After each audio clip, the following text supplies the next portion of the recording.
Hello বন্ধুরা, তোমরা সবাই কেমন আছো? আশা করি ভালো আছো। আমিও ভালো আছি।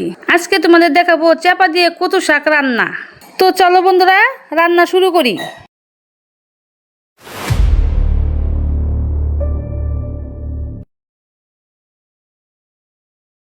কচু শাকগুলো কেটে ভালো করে আমি ধুয়ে নিয়েছি। এখন ভাপে বসিয়ে দিব।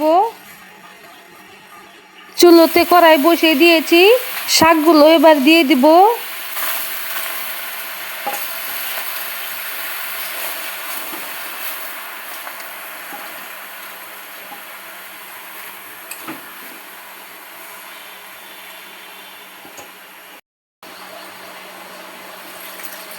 সিদ্ধ হওয়ার জন্য পরিমাণ মতো একটু জল দিয়ে দিব।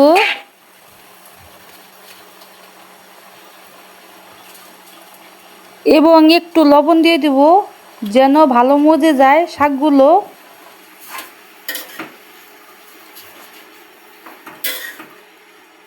একটু নেড়ে চেড়ে ঢেকে দিয়ে দিব 10 মিনিটের জন্য।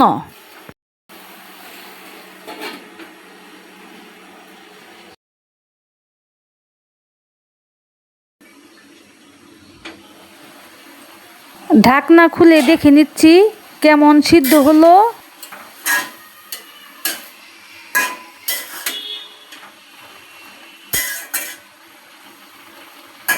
শাক সিদ্ধ হয়ে গেছে, এখন আমি নামিয়ে নিব। শাকের ভিতরে যে জলগুলো আছে সেগুলো আমি ছেঁকে ফেলে দিব, তা না হয় গলা চুলকাবে। শাক রান্না করার জন্য দিয়ে দেব সরিষার তেল।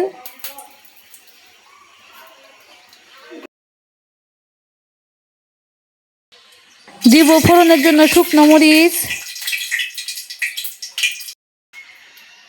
দিব অল্প কালো জিরে। একটা রসুন ছেঁচে দিয়ে দিব।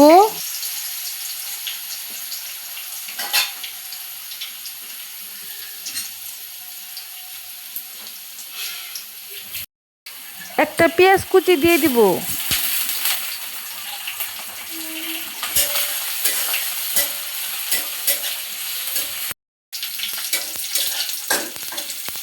হালকা একটু লাল করে ভেজে এই তেলের মধ্যে চাপা মাছগুলো দিয়ে দিব।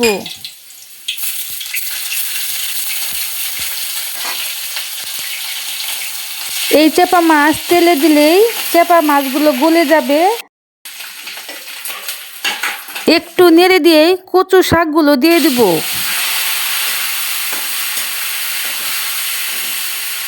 ভালো করে নেড়ে চেড়ে দিতে হবে যেন সবগুলো একবারে মিশে যায়। স্বাদ বাড়ানোর জন্য আরেকটু লবণ দিয়ে দিব।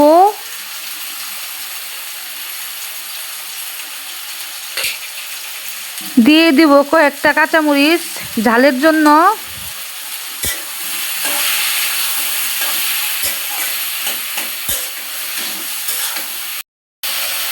দিয়ে দিব অল্প হলুদ গুঁড়ো। এখন সবগুলো একসঙ্গে মিশিয়ে নিব।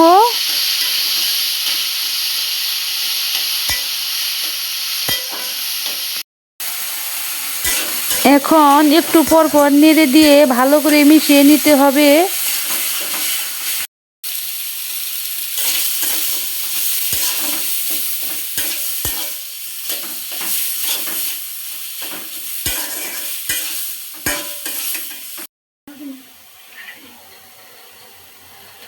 আমার চাপা দিয়ে কচু শাক রান্না হয়ে গেছে, এখন আমি নামিয়ে নিব।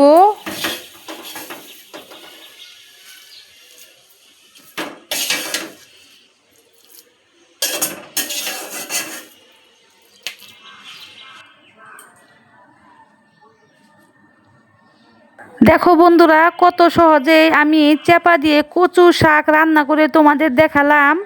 কচু শাক খুব ভালো একটি খাবার, এতে অনেক ভিটামিন আছে।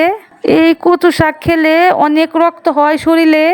আমরা তো কেউ কচু শাক খাই না এখন, তবে সপ্তাহে একদিন কচু শাক খাওয়া আমাদের সবারই উচিত। স্বাস্থ্যের পক্ষে কচু শাক খাওয়া খুবই উপকারী। তো বন্ধুরা, তোমাদের কাছ থেকে আমি সাপোর্ট চাই, লাইক চাই, শেয়ার চাই।